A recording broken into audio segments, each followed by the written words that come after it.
येणाऱ्या 29 तारखेला महाड येथे सर्व बहुजनांना एकत्र करून या सरकारचे जे नवे उद्योग आहेत, पुस्तकांमध्ये मनुस्मृती आणणे, याच्या विरोधात आम्ही मनुस्मृतीचे दहन जे बाबासाहेबांनी केलं होतं त्याचं स्मरण ठेवून बाबासाहेबांच्या चरणांशी लीन होऊन आम्ही तेच धोरण अवलंबणार आहोत. आम्ही देखील मनुस्मृतीचं दहन करणार आहोत आणि मनुस्मृतीला आमचं बलिदान गेलं तरी चालेल, पण मनुस्मृती पुस्तकात आम्ही येऊ देणार नाही. पुस्तकांमध्ये आणून आमच्या लहान बालकांची मन खराब करायची. मी सगळ्यांना आव्हान करतो की तुम्ही बाकी काहीच वाचू नका, चातुर्वर्ण्य वाचू नका, भेदभाव वाचू नका, शिक्षणासंबंधात जे काय लिहिलंय ते वाचू नका. तुम्हाला सगळ्यांना आई आहे, तुम्हाला सगळ्यांना बहिणी आहेत. स्त्रियांविषयी मनुस्मृतीमध्ये जे वाचलंय ते इथल्या सर्वसामान्य माणसाला, तो कुठल्याही वर्णातला असो, आपल्याकडे 4 वर्ण आहेत, त्या 4 वर्णातल्या कुठल्याही पुरुषाला ते मान्य आहे का स्त्रियांविषयी जे काय लिहिलंय ते, त्यांनी ते मला सांगावं. अन्यथा तुम्ही सगळ्यांनी, खास करून माझ्या बहिणींना, माझ्या मातांना मी आव्हान करतोय की तुम्ही वाचा तुमच्याबद्दल काय लिहिलेलं आहे. आणि म्हणूनच जोपर्यंत ज्योतिराव फुले, महात्मा ज्योतिबा फुले यांनी शाळा उघडली नाही तोपर्यंत इथल्या ब्राह्मण स्त्रियांनाही शिकता येत नव्हतं. याचं कारण एकच, मनुस्मृती. त्या मनुस्मृतीचं दहन आम्ही महाडला जाऊन करणार. आम्ही कुठल्याही पक्षाचं नाव घेत नाही, पण महाविकास आघाडीचं जे धोरण आहे त्या धोरणानुसार आम्ही मनुस्मृतीचं 29 तारखेला महाड येथे दहन करणार. मनुस्मृती म्हणजेच आमचं संविधान आहे असं 1950 साली जाहीर केलं गेलं होतं. म्हणजे याचाच अर्थ की हळूहळू संविधानाला टाचणी लावण्याचा प्रयत्न केला जाणार आहे आणि त्याला आम्ही कडाडून विरोधी करू.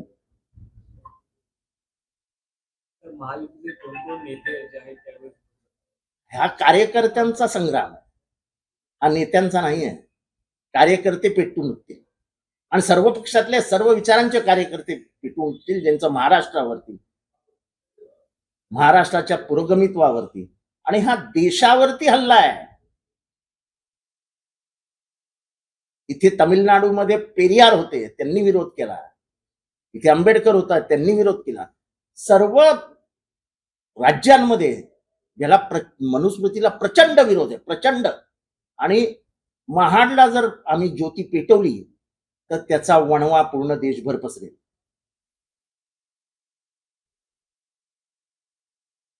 तर ह्या निमित्ताने ज्या प्रकारे राज्य सरकार हे सगळं करू बघते, एकमेकांमध्ये द्वेष भावना नाही, मनुस्मृतीमध्ये द्वेष भावना नाहीच आहे.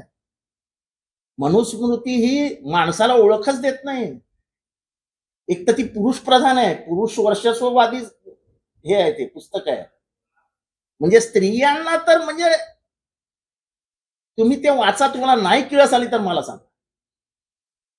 म्हणजे मनूला आई होती की नाही हाच प्रश्न मला पडतो. तो आईच्या गर्भातनं बाहेर आला की नाही हाच प्रश्न पडतो. आणि त्या मनुस्मृतीचं जर तुम्ही पुस्तकात आणणार असाल तर तुमची मानसिकता काय हे स्पष्ट होतं. या माध्यमातून एक प्रकारे महिला वर्गाला या प्रकारे त्या पूर्वीच्या काळी महिला वर्गाला दाबवण्याचं हे होतं, हेच पुढे नेण्याचा त्यांच्या दृष्टीने, मनुस्मृतीच्या दृष्टीने स्पष्ट शब्दात सांगायचं झालं तर स्त्रिया म्हणजे पायातल्या चपला त्या डोक्यावर घेऊ नका असं मनूचं म्हणणं आहे. तेव्हा स्त्रियांना हे पटतं का ते स्त्रियांनी आता ठरवावं. आपण जे म्हणताय मनुस्मृतीचा धडा शालेय शिक्षणामध्ये येणार आहे, परंतु काही माध्यमांशी बोलताना दीपक केसरकरांनी सांगितलं कुठल्याही प्रकारे मनुस्मृतीचा धडा हा शालेय NCERT मध्ये त्याचे श्लोक आलेले आहेत. आणि मी उद्या खास करून स्त्रियांविषयी जे श्लोक आहेत मनुस्मृतीमध्ये ते उद्या मी देणार आहे. मी त्याचं ट्रान्सलेशन करायला दिलेलं आहे.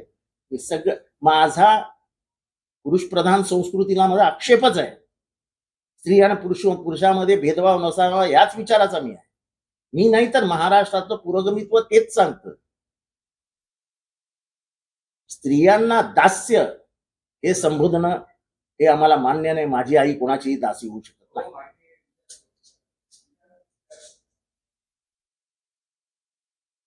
चला घ्या पुढचा प्रश्न.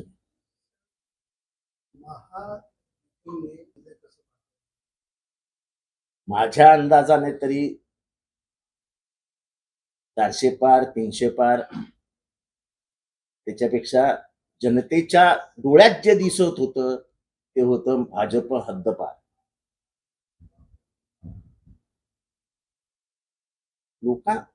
ही निवडणूक कोण विरुद्ध कोण नव्हती. ही निवडणूक जनतेने हातात घेतली.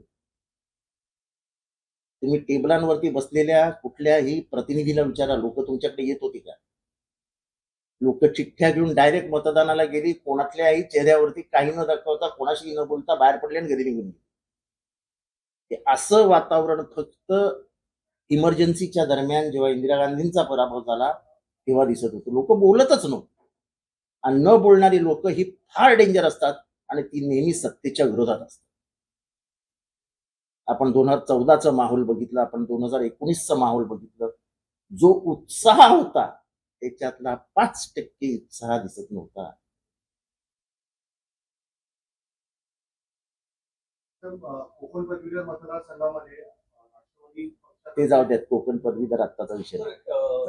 समान कायद्या संदर्भातलं बघा, समान कायदा आणायचा असेल तर तुम्हाला संविधान बदलावं लागेल. राईट टू रिलिजन नावाचा फंडामेंटल राईट तुम्ही देऊन ठेवलाय बाबासाहेबांनी. राजीव गांधींनी अतिशय सोप्या आणि चांगल्या शब्दात त्याचं वर्णन केलंय की धर्म हा गरजेचा आहे आणि या देशाचा आत्मा आहे तो. पण तो सगळ्या धर्मांचा तेवढाच सन्मान केला पाहिजे देशाने जेवढा एका धर्माचा करू. सर्व धर्म आपल्याला तेवढेच प्यारे, त्याला आपण स्वातंत्र्य दिलंय. तू तुझा धर्म पाळ, तुझ्या धर्म रीतिरिवाजाप्रमाणे पुढे जा. तुम्हाला हे सगळं करायचं असेल तर तुम्हाला फंडामेंटल राईट, मूलभूत अधिकारातनं धर्माचे स्वातंत्र्य ही लाईन काढावी लागेल. याचाच अर्थ तुम्हाला संविधान बदलावं लागेल. बुद्धाने जे काही आता जे बुद्धांना मानतात ते जे सांगितलंय ते तुम्ही बदलणार आहात का? बायबलमध्ये जे सांगितलंय ते तुम्ही बदलणार आहात का? ज्या पुस्तकाला इस्लाम धर्मामध्ये मान्यता आहे त्या कुराण मधलं काही बदलणार आहात का? जर तुम्हाला हे सगळं बदलायचं असेल तर तुम्हाला संविधान बदलावं.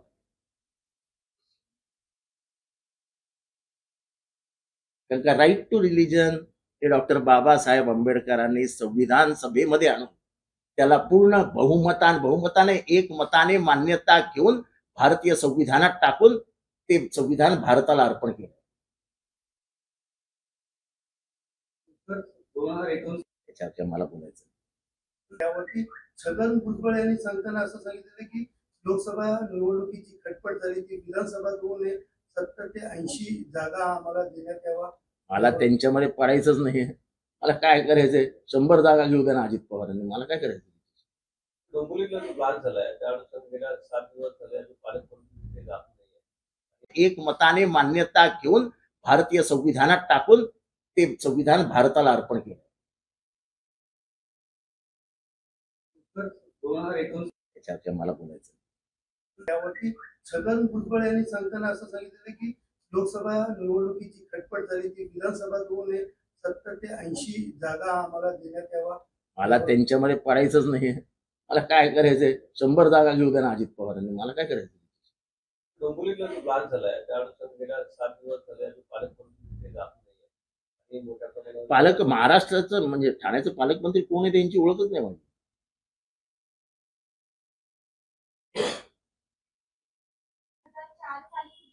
मुख्यमंत्री पद मिळायला हवं होतं तेव्हापासून अजित पवारांना तेव्हापासून कार्यकर्त्यांच्या मनात राष्ट्रवादीचा मुख्यमंत्री करावं, मात्र तसं केलं नाही कारण त्यावेळी भुजबळ यांना मुख्यमंत्री करण्यासाठी ऑफर होत्या.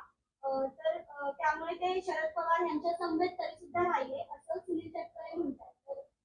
सुनील तटकरे हे कदाचित गोंधळलेले दिसत आहेत.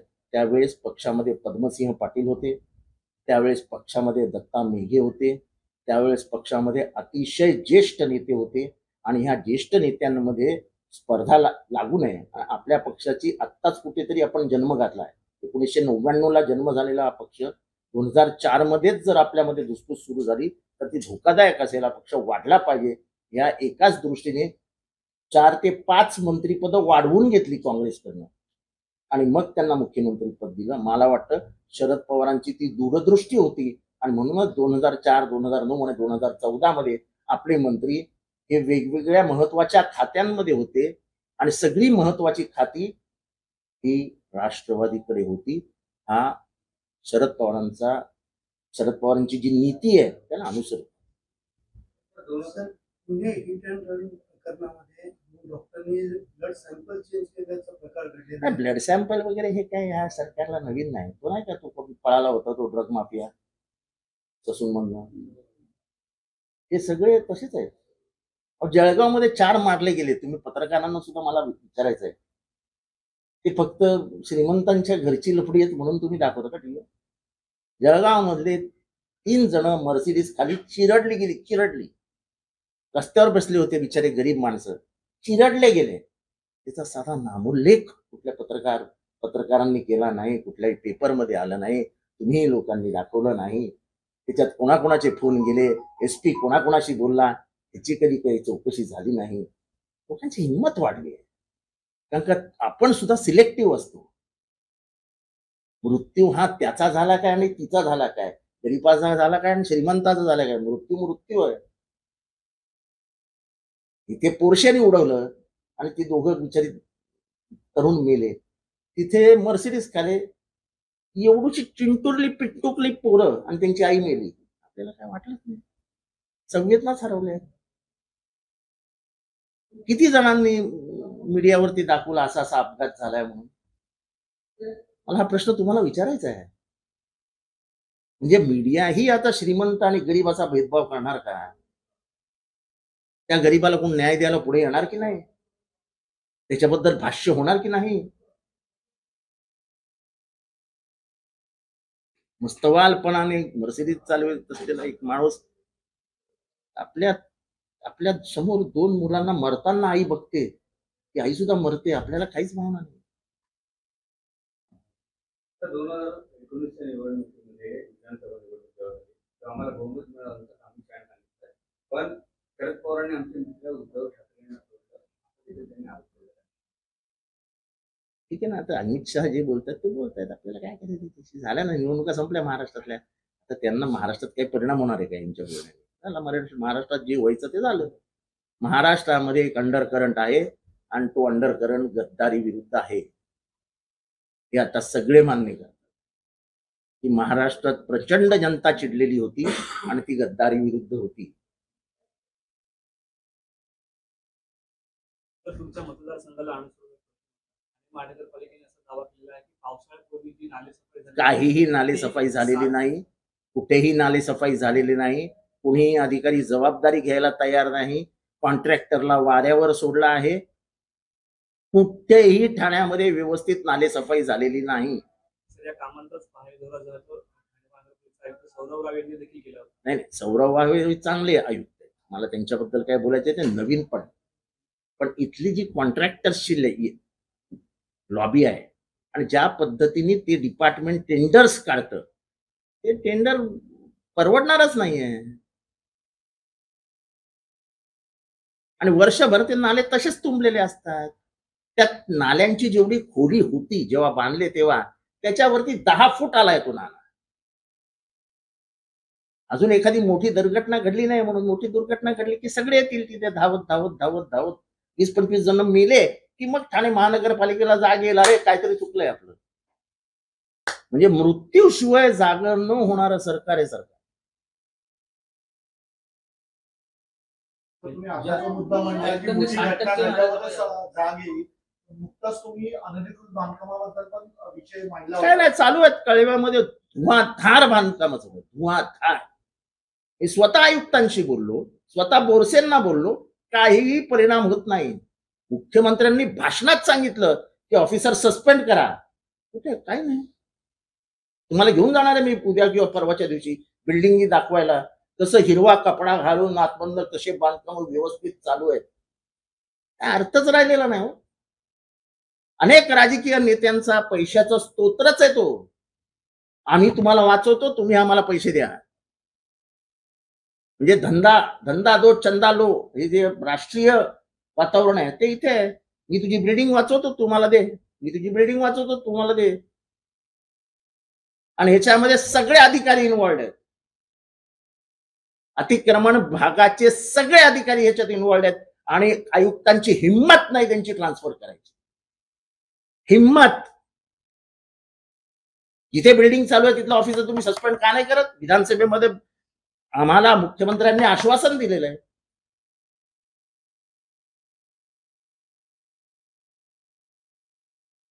झाला, निवडणुका संपल्या, सगळं संपलं.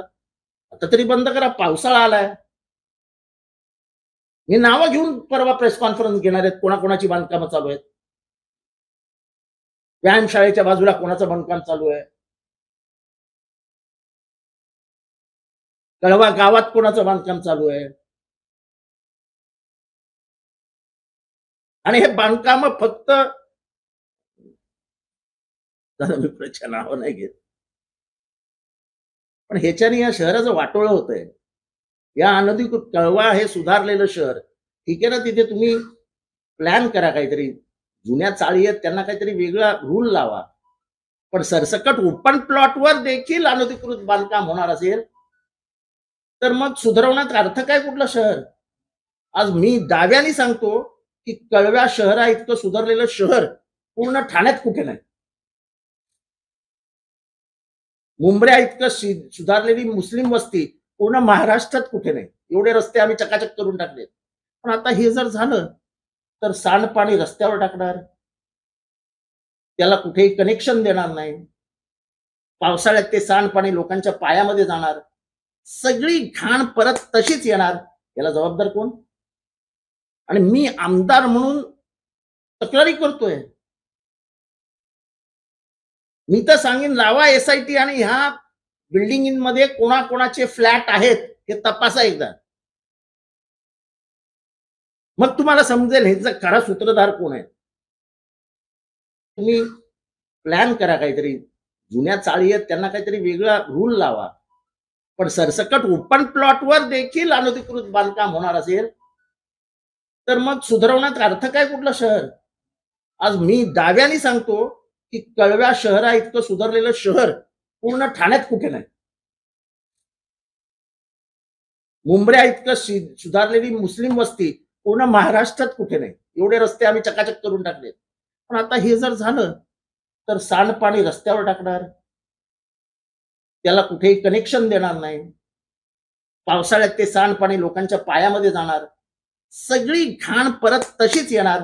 याला जबाबदार कोण? आणि मी आमदार म्हणून तक्रारी करतोय. मी तर सांगेन, लावा SIT आणि ह्या बिल्डिंगमध्ये कोणाकोणाचे फ्लॅट आहेत हे तपासा एकदा. मग तुम्हाला समजेल ह्याचा खरा सूत्रधार कोण आहे. पण हे बोललं की वाईट वाटतं लोकांना.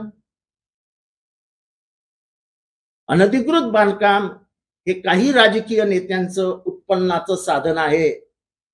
आणि काही जण निवडणुका लढवण्यासाठी अनधिकृत बांधकामांना पाठिंबा देऊन त्याच्यातनं पैसे काढण्यासाठी अधिकाऱ्यांवर दबाव टाकता आहेत. आणि काही अधिकारी आता बोलायलाही तयार होतील याच्यावरती. मला 15 लाख पाहिजेत, ऑफिस चालवायला पाहिजे. ऑफिस चालवायचं काम काय अतिक्रमण भागाचं आहे कुठल्या राजकीय पक्षाचं? आम्ही सुद्धा 35-35 वर्ष राजकारण करतो. आम्हाला ऑफिस चालवायला कोणाच्या पैशाची गरज नाही लागत. सरळ सरळ दबाव आणतायत की 15 लाख रुपये महिना आलाच पाहिजे, आम्हाला आमचं ऑफिस चालवायचं आहे. ज्या ठिकाणी बाबासाहेब आंबेडकर यांनी काय आव्हान असेल तरुणांना किंवा मला ज्यांनी काय केलंय त्याच्याबद्दल मला काही बोलायचं नाहीये.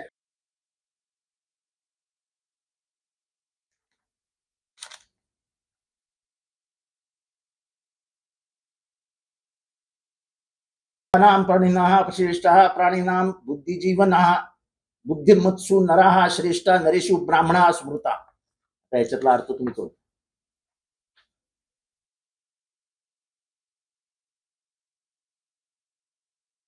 मी तुम्हाला अजूनही सांगतो की महाराष्ट्रातल्या तमाम स्त्रियांनी मनुस्मृती वाचावी आणि आपल्या नवऱ्याला प्रश्न विचारावा की मनुस्मृती तुम्हाला मान्य आहे का?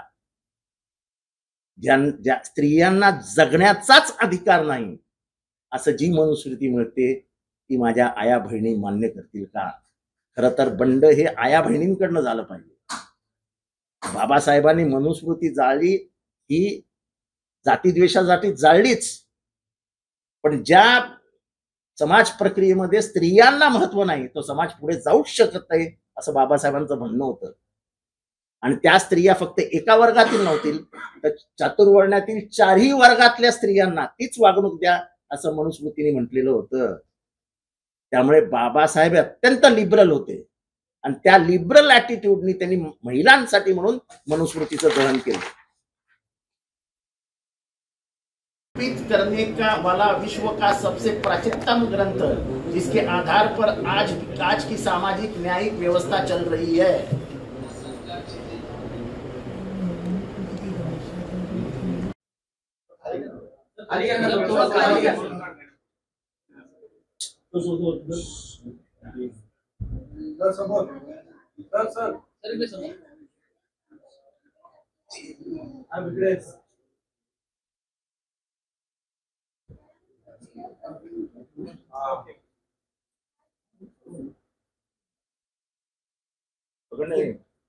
दुसरं कोण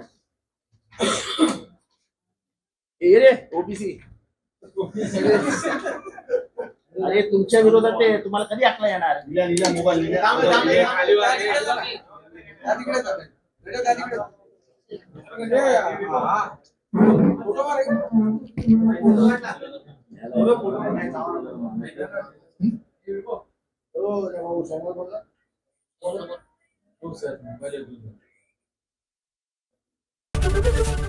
एबीपी माझा, उघडा डोळे बघा नीट.